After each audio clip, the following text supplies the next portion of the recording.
잘 들리십니까? 예, 잘 들립니다.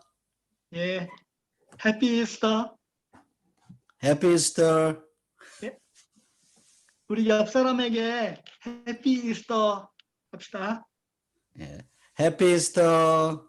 예, 우리 독일 교회에서는요, 우리 부활절 예배에서 성도들과 다음과 같이 인사를 합니다. 주께서 진실로 죽음에서 살아나셨습니다. 이렇게 독일 교회에서는 대체 모든 교회에서 일반적으로 그렇게 인사를 나누고 있습니다. 부활절 예배 때. 이 말씀은 엠마오로 가던 두 제자가 부활하신 예수님의 말씀을 듣고 성찬을 먹은 후에 눈이 떠져서 고백한 말씀입니다. 주께서 진실로 죽음에서 살아나셨습니다. 우리도 같이 한번 해볼까요? 주께서 진실로 죽음에서 살아나셨습니다. 이 고백은 그 이후에 예수님을 만난 모든 신자들의 고백이 되었습니다. 이 고백이 의미하는 바가 무엇일까요? 두 가지가 있습니다. 첫째로 진실로입니다. 예수님의 부활은 어떤 공상 속의 생각이 아니라 실제로 살과 피를 가지신 예수께서 역사 속에서 살아나셨다는 것입니다. 따라서 예수의 부활은 반드시 우리의 삶 속에 실체적인 변화를 가지고 온다는 것입니다. 만약에 우리가 이런 실체적인 변화가 없다면 어쩌면 우리는 부활을 믿고 있지 않을 수도 있습니다. 둘째로 죽음에서입니다. 죽음은 하나님과의 분리를 의미합니다. 예수의 부활은 이제 죄로 말미암아서 하나님과 분리된 인간이 예수 자신의 십자가의 제물로 우리를 하나님과 화목하게 하고 영원히 하나님과 함께하는 인생이 가능하게 된 것을 선포하는 것입니다. 예수의 부활은 예수님이 옳다고 하나님께서 인정하신 것입니다. 세상은 예수님의 길이 옳지 않다고 그를 십자가에 못 박아 죽였습니다. 그들은 세상이 추구하는 건 뭘까요? 그들은 로마의 힘과 화려한 상인들의 부와 종교의 고상한 명상이 인류의 길이라고 하면서 예수님의 길은 옳지 않다. 이렇게 하면서 유대인과 로마 군대를 통해서 십자가에 못 박아 죽었습니다. 그러나 하나님은 예수님의 희생과 사랑과 십자가의 길을 생명의 길이 옳다 이렇게 인정하신 것입니다. 그리고 그를 온 세상의 주님이요 그리스도로 높이셨습니다. 그러므로 예수를 따르는 우리 제자들은 이제 더 이상 어떤 로마의 길을 높아지고 강해지는 또 상인의 길을 많이 가지고 강해지고 그런 길이 아니라 또 고요한 명상을 통해서 추구하는 높은 어떤 지식의 세계가 아니라 이제 정말 예수님께서 낮아진 것처럼 낮아지고 희생하고 사랑하는 그런 생명의 길을 가야 합니다. 그 길이 의의 길이고 진리의 길이고 부활의 길이고 생명의 길입니다. 이것은 굉장히 어려운 도전인데요. 우리의 삶 속에. 그러나 우리의 이런 가치관이 우리의 그리스도인의 삶 속에는 가치관의 변화가 반드시 있어야 한다고 봅니다. 죽음은 죄의 결과입니다. 예수께서 우리의 죄를 위해서 죽으셨습니다. 그리고 다시 살아나셨습니다. 우리의 모든 죄가 사해졌다는 증거가 예수님의 부활입니다. 우리는 보통 죄 용서를 생각하면 예수님의 십자가의 피가 우리를 사했다 이렇게 생각할 수도 있는데 그것도 맞죠. 그것 맞지만 그러나 하나님께서 최종적으로 예수님의 길이 옳다 그 인정하셨고 또 예수님의 그 속죄의 제사가 완전하다라고 인정하신 것이 바로 부활입니다. 하나님께서 예수의 죽으심을 우리를 위한 충분한 속죄제물로 인정하셨기 때문에 주님을 다시 살리실 수 있었습니다. 이것이 바로 복음입니다. 이제 주님은 이 죄사함과 생명의 복음이 만민에게 전파되도록 제자들에게 분부하고 있습니다. 우리가 지상 명령이라고 부르는 만민 세계 선교의 명령을 오늘 주십니다. 이 명령은 주님을 따르는 모든 제자들에게 주시는 부탁이요, 또 그 동시에 약속입니다. 오늘 우리는 가장 중요한 이 예수님의 유언적인 명령, the great commitment, great command 이렇게 얘기하죠.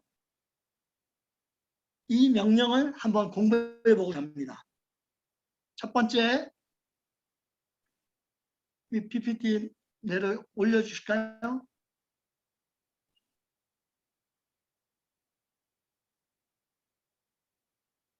다음 화면요. 예, 그 다음 화면. 예, 그 다음 화면요. 예. 이제 우리가 이제 본문으로 들어가야 되는데, 그 첫 번째, 우리의 상태, 그 제자들의 상태가 그럼 어떠했는가 하는 것을 한번 보겠습니다. 연약한 제자들입니다. 11 제자들이 갈릴리 주님의 명령하시던 산에 이르렀습니다. 이미 주님께서 그곳으로 오라고 했죠. 그 전에. 그런데 이미 그곳에는 부활하신 주님이 그들을 기다리고 있었습니다. 여기서 우리가 배워야 할 진리가 있는데 그것은 제자들이 산으로 가든 바다로 가든 어디로 가든 주님은 항상 먼저 그곳에 가서 그 제자들을 기다리고 있다는 사실입니다. 우리가 어딜 가든 주님의 명령으로 가든 또 우리의 욕심에 따라 가든 어디를 가든 주님 먼저 그곳에 가 계십니다. 그런데 제자들의 한번 반응을 살펴봅시다. 우리는 제자들이 평소대로 주님을 너무 반갑다 안고 막 입맞춤하고 옛날 유대 지방에서는 그렇겠죠. 그렇게 할 것을 기대합니다. 그러나 그들은 약속이라도 한 듯이 전부 그 자리에 엎드려서 주님을 경배하고 있습니다. 왜 그럴까요? 지금 그들 앞에 계신 그 주님은 평소에 보던 그들의 친숙한 선생님, 랍비가 더 이상 아니었습니다. 지난 3년 동안 예수님의 모습은 제자들과 특별히 다르지 않았을 것입니다. 중동의 태양에 그을린 검은 얼굴이 있었고 먼지로 뒤덮인 평범한 옷도 있었고 어쩌면 우리 중에서 가장 여인 그런 분이 예수님과 가장 닮으신 분으로 생각이 됩니다. 그런데 예수님이 이제는 죽음과 지옥을 이기시고 부활하십니다. 죽음과 사탄을 발 아래 갈아 뭉개고 영광스러운 하나님의 아들로 제자들 앞에 서 계십니다. 창세전에 가졌던 그 영광을 지금 그는 다시 가지고 있습니다. 하늘과 땅의 모든 권세를 지니신 만왕의 왕으로 영광 중에 서 계십니다. 제자들은 그 영광에 압도되어 버립니다. 자기도 모르게 엎드려 주님을 경배합니다. 이 주님의 영광스러운 모습을 한번 우리 상상해 볼 수가 있겠죠. 그런데 섭섭하게도 마태는 저자 마태는 주님의 영광스러운 모습에 대해 한마디도 하지 않고 있습니다. 왜 그럴까요? 아마 제 생각에는 이 부활하신 주님의 영광이 너무나 찬란하고 도저히 인간의 말로는 표현할 수 없었던 것 같습니다. 다만 간접적으로 28장 2절에서 4절에 보면 앞에 보면 그 빈 무덤에 있는 주님의 천사를 묘사함으로 간접적으로 주님의 영광스러운 모습을 표현하고 있습니다. 주님의 사환 천사의 모습이 번개와 같이 빛나고 그렇게 영광스러운데 그런 일개 사환인 천사도 그렇게 영광스러울진데 우리 주의 주 왕의 왕의 영광은 얼마나 찬란했겠습니까? 그 영광스러운 천사를 본 전정들이 다 죽은 것처럼 되었죠. 죽은 자처럼 되었죠. 그런 것처럼 이 제자들도 정말 그 영광 앞에 엎드려서 경배할 수밖에 없습니다. 저는 이전에는 세계 선교가 주님의 선교 명령, 가라! 이 명령부터 이렇게 시작된다고 생각을 많이 했고 또 그렇게 배웠습니다. 그런데 오늘 말씀을 통해서 보니까 경배가 가장 우선이구나 하는 사실을 배우게 됩니다. 예수님이 과연 누구나를 아는 것부터 선교는 시작된다고 생각됩니다. 세계 선교는 경배로부터 시작하고 또 세계 선교는 경배로 완성됩니다. 우리가 요한계시록에 하늘의 첫 예배를 보시면요. 그곳에서 모든 민족과 족속과 방언과 모든 나라와 백성들이 다 모여서 택하신 주님의 백성들이 모여서 그 나라 모든 민족의 언어로 주님을 찬송하고 경배하는 그런 영광스러운 예배의 모습이 나오죠. 요한계시록에 나옵니다. 이것이 완성입니다. 선교의 완성입니다. 우리가 선교하는 목적도 우리가 무슨 우리의 업적을 자랑하기 위한 것도 아니고 우리가 무엇을 하는 것도 아니고 선교하는 목적은 바로 주님을 바로 경배하기 위함이고 또 우리가 주님께 바른 경배를 드리기 위함입니다. 우리 주님은 영광의 주님이시기 때문에 온 세상의 주님이시기 때문에 모든 세상의 백성으로부터 경배를 받아야 합니다. 그렇기 때문에 그 경배가 아직 완전히 이루어지지 않았기 때문에 우리는 그 선교에 동참하는 것입니다. 오늘 이제 선교지로 떠나는 세 선교사님들 다른 일을 하실 필요가 사실은 없는 거죠. 그 주님을 경배하고 또 이웃을 사랑하면서 함께 주님을 경배하는 일을 한다면 그것이 바로 선교의 출발이라고 생각이 됩니다. 주님이 부활하신 부활절부터 시작해서 매일 주일 우리는 이 세상에 있는 모든 크리스찬들은 주일날 모여서 부활하신 주님을 찬양하고 경배합니다. 그 영광스러운 부활의 주님을 경배함으로 새 힘을 얻고 그분의 말씀과 영광을 우리 가슴에 담습니다. 이 예배가 우리 신앙생활의 원천입니다. 신앙생활의 승자가 되기를 만약에 원한다면 우리는 부활의 주님을 마음껏 경배해야 합니다. 어떤 사람이 테레사 수녀를 찾아와서 어떻게 하면 자기가 하고자 하는 일을 성공할 수 있겠냐고 물어봤답니다. 그랬더니 그 수녀님이 대답하시기를 매일 아침 2시간씩 부활하신 주님을 경배하십시오. 그리고 당신이 원하는 일을 하십시오. 그러면 당신 반드시 성공할 것입니다. 이렇게 대답했다고 해요. 진짜인지 모르겠어요. 저는 책을 통해서 이렇게 읽었는데 이제 하여간 정말 우리 테레사 수녀의 말씀처럼 정말 우리가 주님을 온 마음으로 경배하고 사랑한다면 우리가 하는 모든 일들이 우리가 무엇을 하든지 그것이 주님의 손안에 있다고 생각됩니다. 그런데 그 경배하는 제자들 또 보면 또 우리가 이해하지 못하는 부분이 있습니다. 우리는 감격과 확신과 비전에서 나오는 찬양을 기대합니다. 요한계시록에 나오는 그런 엄청난 찬양을 기대합니다. 그런데 그런 찬양 소리는 어디에도 들리지 않습니다. 오히려 마태는 그들 중에 의심하는 사람도 있더라 이렇게 멘트를 하고 있습니다. 어떻게 그럴 수가 있을까요? 그들은 지금 그들 눈으로 부활하신 예수님을 부활하신 영광의 주님을 보고 있습니다.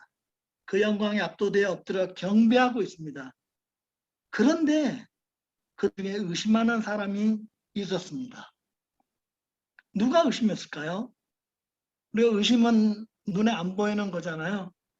그래서 지금 그리고 다 엎드려 있는 상태이기 때문에 누가 뭐 어떤 표정을 짓는지 잘 알 수가 없는데, 그런데 하여간 마태는 몇 명이 의심하고 있다는 걸 알았어요.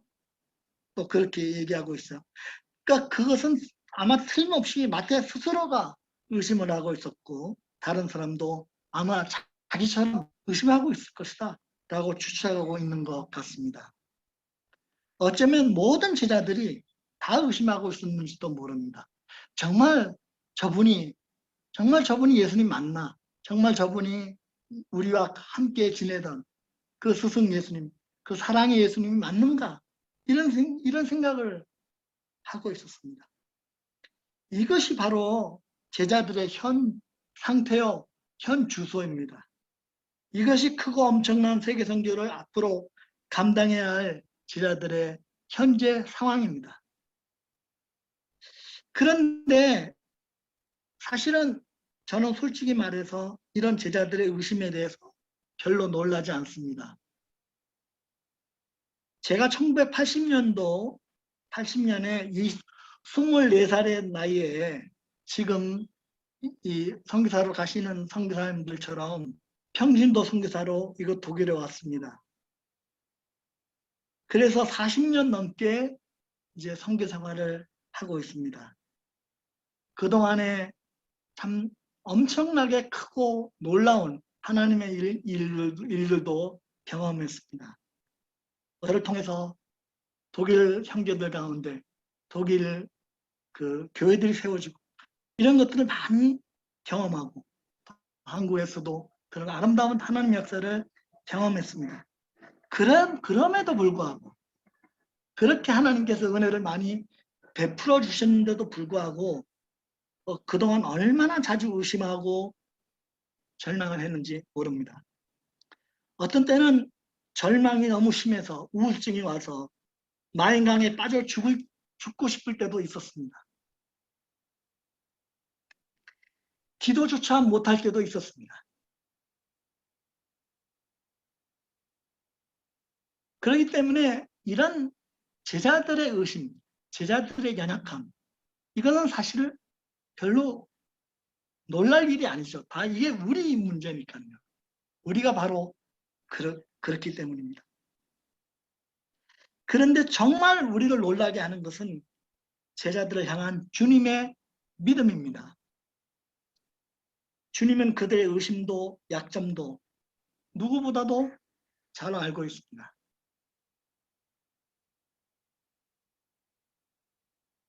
그럼에도 불구하고 그들에게 엄청난 세계 모든 민족을 맡기십니다. 연약한 그들에게 엄청난 세계 선교 사명을 주십니다. 이 얼마나 놀라운 믿음입니까? 이것은 우리의 믿음이 아니고 늘 우리 신성교사님 얘기하시듯이 하나님의 믿음, 주님의 믿음입니다. 주님이 자주 쓰시는 말 중에 내 믿음대로 될지라 하는 말씀 있죠. 주님께서 믿음대로 되었어요. 그러니까 주님께서 그 이 11제자들이 온 세상의 모든 민족을 제자로 삼을 것이다 라고 믿고 맡겼기 때문에 그 믿음대로 그렇게 되었습니다. 이 동일하신 주님은 오늘도 여러분 한 분 한 분을 믿고 계십니다. 또 오늘 파송되는 세 분의 선교사님들을 믿고 계십니다. 정말 우리 중에 가장 젊고 어리고 또 그렇다고 생각되기도 하죠.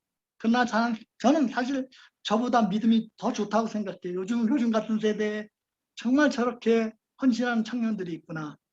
이런 생각을 할 때 너무나 감사합니다. 복음에는 하나님의 의가 나타납니다.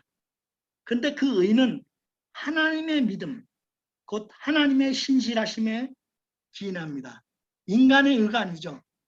하나님의 신실하심 때문에 하나님께서 자기의 독생자를 주셔서 우리의 모든 죄를 사하시고 구속 역사를 완성하신 그 하나님의 신실하심 때문에 하나님의 의가 나타났다. 이렇게 말씀하고 있습니다. 주님의 믿음대로 되는 것이 세상의 역사요. 또 바로 복음입니다. 그런데 이 주님의 믿음은 어디에 근거할까요? 주님 그냥 무작정 우리를 믿는다 이렇게 하고 보내시지는 않을 것 같아요. 두 번째, 주님의 그 다음 말씀, 예수님의 세 말씀이 나오는데, 첫째 18절에 보면 전능의 말씀이 있습니다. 주님은 경배하는 제자들 앞에 나가셔 선포하십니다. 하늘과 땅의 모든 권세가 내게 있으니 주님은 당신의 하늘과 땅의 통치권을 이제 선포하고 계십니다.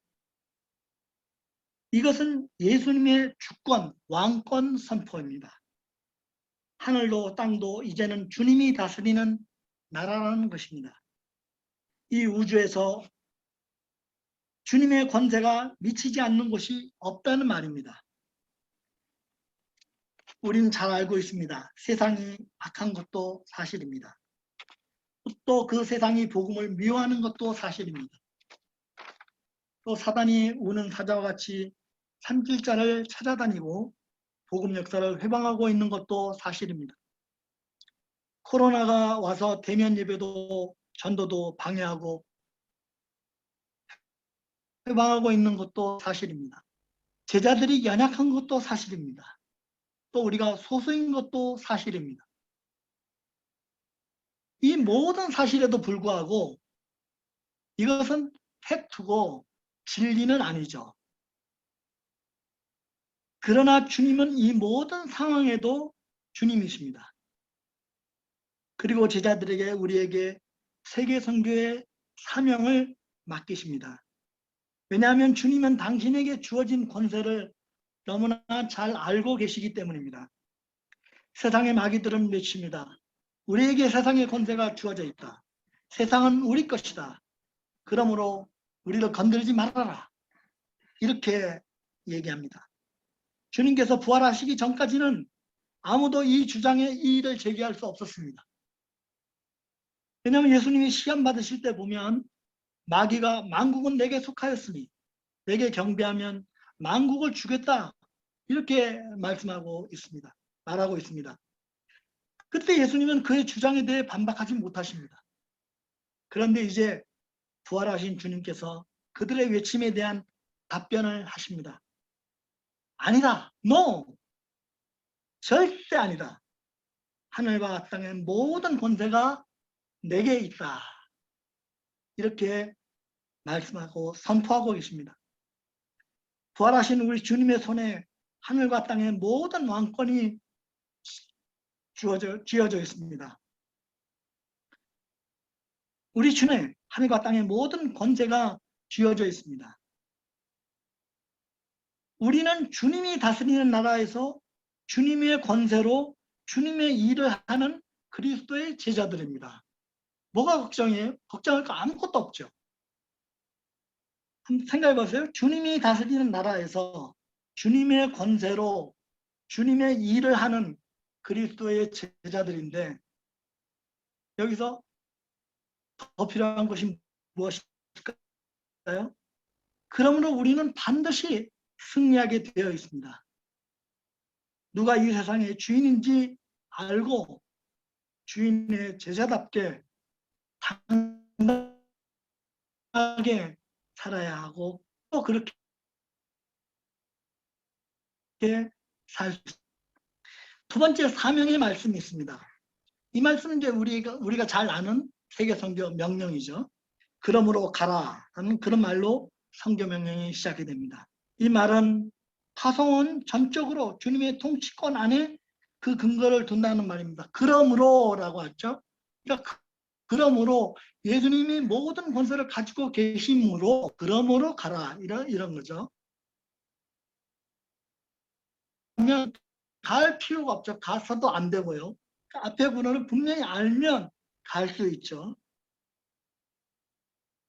주님이 온 우주를 다스리시기 때문에 우리는 담대하게 세상으로 갈 수 있습니다.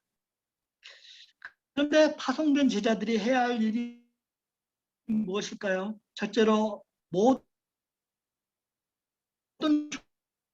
족속을 제자로 삼아야 합니다. 두 번째로 세례를 주어야 합니다. 세 번째로 모든 주님의 말씀을 가르쳐 순종하게 해야 합니다.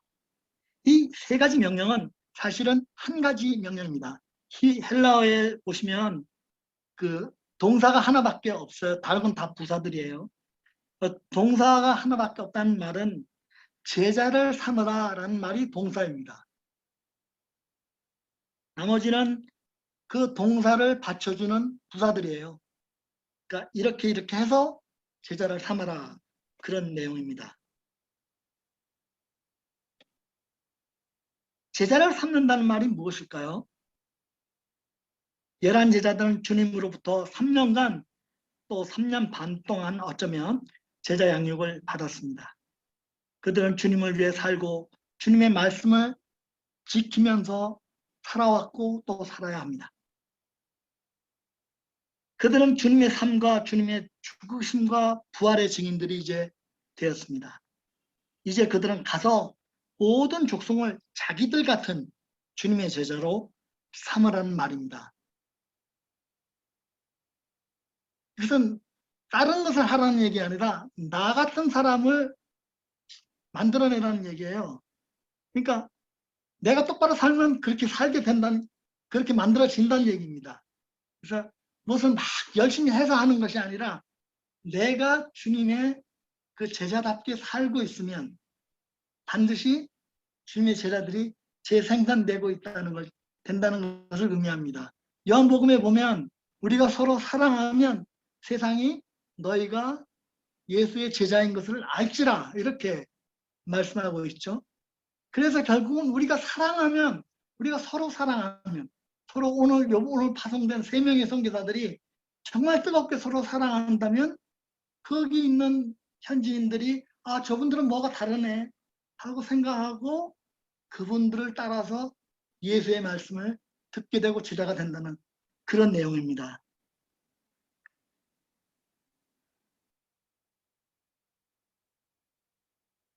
사실은 어려운 것은 아니죠. 근데 이걸 자꾸 우리는 너무 어렵게 생각하는 그런 경향이 있습니다. 그런데 한 가지 문제는 제자들은 11명밖에 되지는 않아요. 어떻게 11명이 그 크고 넓은 세상에 있는 모든 족속을 제자로 삼을 수 있을까요?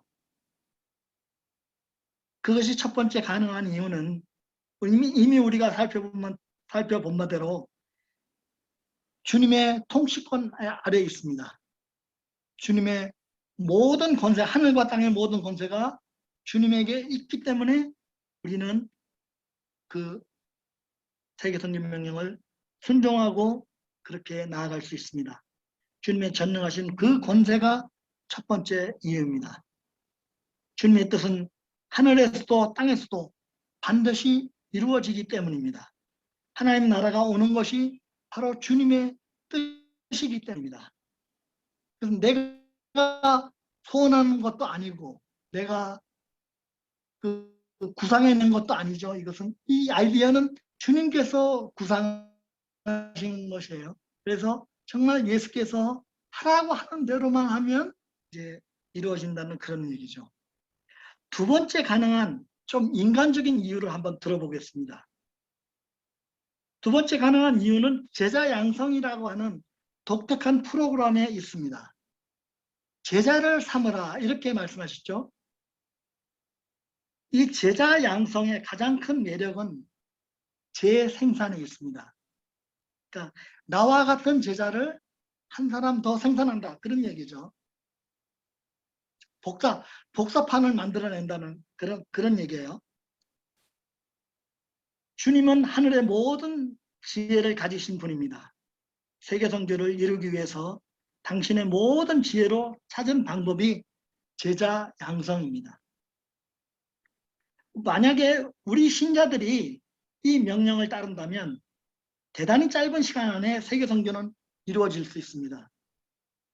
현재 우리 지구의 인구가 70억 정도인데 크리스찬의 숫자는 약 20억입니다. 만약에 20억 명이 한 사람의 제자씩만 양성한다면 아마 산술적으로 10년 안에 세계 선교는 완성될 수 있습니다. 근데 사실 이게 안 되는 게 문제죠. 그렇죠? 다른 예를 한번 들어보겠습니다. 만일 한 목사님이 매 1000명씩 주님을 믿게 한다고 합시다. 이분은 40년 동안 만약에 저처럼 사역을 한다면 4만 명을 구원으로 인도할 수 있습니다. 그것도 그분이 하신 게 아니고 주님이 하시는 거죠. 대단히 큰 역사죠. 4만 명을 주님의 구원으로 인도하는 그런 역사는. 그런데 만약에 여러분들이 2년 만에 한 번씩 재생산이 가능한 한 명의 제자를 양성한다고 생각해 보면 만약에 40년이 지난 후에 내가 한 사람이 한 명의 제자를 양성했을 때 또 그 제자가 또 한 명의 제자를 양성할 수 있는 그런 수준으로 키워낸다면 그런다면 40년 후에 우리를 통해서 예수님께서 구원하신 영혼은 아마 100만 명이 넘는 수학적으로 그렇게 계산이 나와요. 이건 엄청난 차이가 있죠. 이건 물론 수학적인 산술적인 얘기입니다. 이게 실제적인 얘기는 아닙니다. 그러나 그런 아이디어를 아마 가지고 계셨지 않는가. 우리 예수님께서도 정말로 그런 생각을 가지고 일부러 이런 말씀하신 거 아닌가. 제자를 삼으라라고 말씀하신 것이 아닌가. 저는 그렇게 추측을 해봅니다. 저는 지금 인도 델리에 와 있습니다. 이곳에는 30년 전에 한 한국의 평신도 선교사가 와서 인도 대학생에게 1대1로 성경을 가르쳤습니다. 힌트 프라카시라고 하는 힌두교를 믿던 청년이 성경 공부를 통해서 회심하고 또 그가 또 다른 대학생들을 제자 삼기 시작해서 이제는 그가 선교사를 떠나서 자립해서 스스로 한 2,000명 정도의 대학생들을 말씀으로 돕고 있습니다. 정말 열악한 환경이지만 한 20개 정도 센터가 있는데 그 센터에 각 센터마다 전부 지하예요. 지하에 5평 정도밖에 안 되는 그런 조그만 그 지하에 그냥 허름한 카페트만 깔아놓고 예배를 드리고 있는데 50명씩 주일 예배를 드리고 있는데 정말 눈물 납니다. 정말 그들이 그렇게 하는 이유가 무엇일까요? 이 귀한 역사를 예수님의 제자 양성이 아니고는 설명할 길이 없습니다. 이 힌트 프라카시가 다른 사람을 또 그 사람이 또 다른 사람을 이렇게 전도함으로써 제자 양성함으로써 말씀을 가르치고 또 단순하게 믿음을 가르침으로 이런 역사가 일어나고 있습니다. 그들이 이번에 부활절이라고 해서 부활절 수양회를 해서 저를 초청했습니다. 그래서 제가 이 말씀을 준비했어요.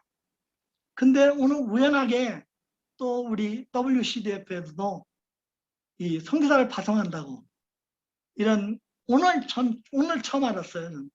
그래서 정말 너무나 하나님께서 인도해 주시는 말씀이 아닌가 이런 생각이 들었습니다.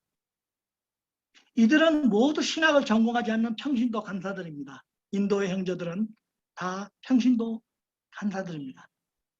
그들은 단순하게 예수 그리스도의 십자가 부활을 믿는 믿음으로 그리스도의 사랑을 삶으로 실천하는 주의 자녀들입니다. 메시지를 들어보면 설교가 복잡하지 않아요. 그냥 성경 말씀 그대로 전하고 그대로 삽시다. 아멘. 이런 말씀이에요.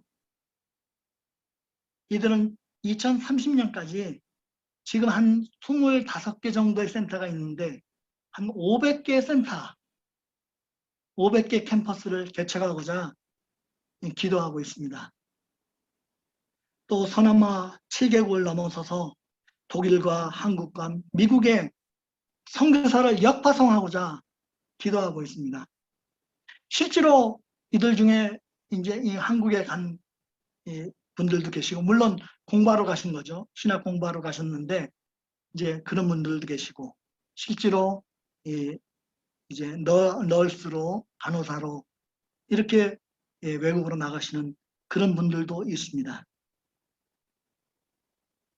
참 너무나 열악한 환경 가운데서도 이렇게 주님의 선교 명령을 순종하기 위해서 순종하고 사는 그들을 보면서 오늘 제가 그들 앞에서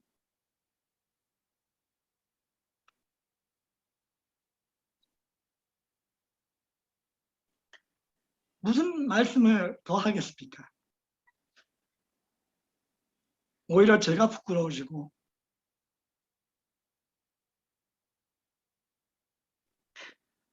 그 다음에 사명의 말씀을 주신 주님께서 또 동행의 말씀을 주십니다. 20절 마지막에 한번 보겠습니다. 보라, 내가 세상 끝날까지 너희와 항상 같이 있을 것입니다. 주님은 언제나 또 어디서나 제자들과 항상 함께 하시겠다고 약속하십니다. 주님은 모든 족속으로 제자를 삼으라고 사명을 주시면서 제자들을 보내십니다. 그런데 주님은 그들을 혼자 보내시지 않고 그들과 함께 가시고 항상 어디서든지 그들과 함께 하겠다고 약속하십니다. 왜 그렇게 함께 하시려고 하실까요? 아마 너무 제자들만 보내면 마음이 안 놓여서 그럴 수도 있겠죠. 근데 그건 그 전에 주님의 믿음에 근거하면 좀 아닌 것 같기도 해요. 주님 없이 아무것도 할 수 없는 제자들을 주님은 너무나 잘 알고 계십니다. 그래서 그들에게 늘 함께 하시겠다고 약속하십니다. 그 약속을 지키시기 위해서 오순절 성령을 우리에게 주시고 그 성령으로 말미암아 늘 우리 마음에 함께 하시고 계십니다. 아마 더 중요한 이유가 있을 것 같아요. 주님은 제자들을 엄청나게 사랑하시기 때문에 우리는 사랑하는 사람과 늘 함께하고 싶은 마음이 있잖아요. 그래서 우리가 결혼도 하고 연애도 하고 그렇게 하는 거죠. 연애할 때는 늘 같이 하고 싶고 늘 함께하고 싶은 그런 마음이 있습니다. 아마 우리 주님도 우리를 얼마나 사랑하시는지 한시도 떨어져 있지 못하십니다. 우리가 잘 때에도, 우리가 화장실에 갈 때에도, 우리가 목욕을 할 때도, 우리가 무엇을 할 때에도 주님은 항상 함께 하십니다. 제자의 삶은 그러므로 이 성령으로 내주하시는 예수님과의 사랑의 데이트입니다. 제자의 삶은 무슨 무거운 어떤 짐을 진다고 생각하시지 말고 이 사랑의 데이트를 즐기십시오. 이 주님과의 교제가 우리의 힘이요, 우리의 기쁨이요, 우리의 세상에 대한 권세입니다. 마태복음은 임마누엘 하나님에서 시작합니다. 우리 마태복음 1장에 보면 동정녀가 아기를 낳고 그 아기의 이름이 임마누엘이라고 하시죠. 그래서 그 임마누엘 하나님에서 시작해서 오늘 28장 마지막에 영원토록 동행하시는 하나님으로 끝을 맺습니다. 그러므로 우리 오늘 배우는 사명의 말씀, 가라, 모든 민족을 제자로 삼으라 하는 말씀은 전능의 말씀, 하늘과 땅의 모든 권세가 내게 있다라고 하는 그 말씀과 동행의 말씀, 내가 반드시 너와 함께 하겠다, 너희들과 함께 하겠다라고 하는 동행의 말씀 중간에 가운데 끼어 있습니다. 그러므로 항상 앞에 말씀을만 보고 뒤에 말씀을 본다면 이 중간에 있는 이 사명의 말씀은 그냥 자연스럽게 그냥 순종하면서 따라갈 수 있는 것 같습니다.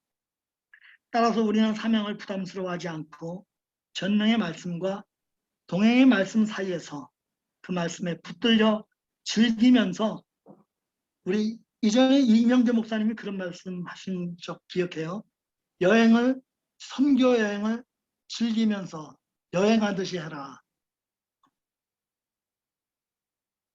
그 말씀 저도 은혜를 많이 받아서 그렇게 즐기면서 주님께서 부탁하신 일을 성실하게 수행하면 된다고 생각됩니다.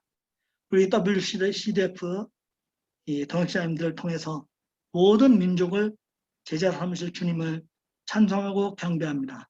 오늘 부활하신 주님을 경배하며 또 마음껏 찬양합니다. 감사합니다. 기도하겠습니다.